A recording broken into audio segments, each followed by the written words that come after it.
What's the meaning of Augean stables?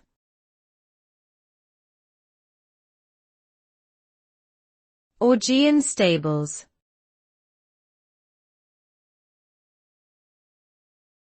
Augean stables.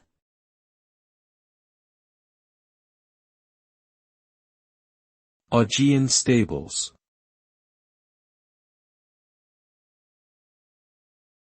Augean stables.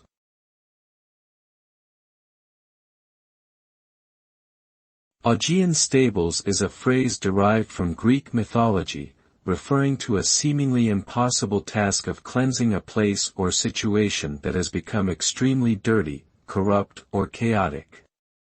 The phrase comes from the legendary stables of King Augeas, which contained the accumulated manure of 3,000 oxen and had not been cleaned for 30 years.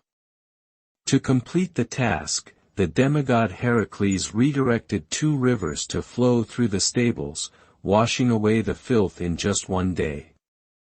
Hence, Augean stables now represents a Herculean task requiring action on a massive scale to achieve a much-needed transformation.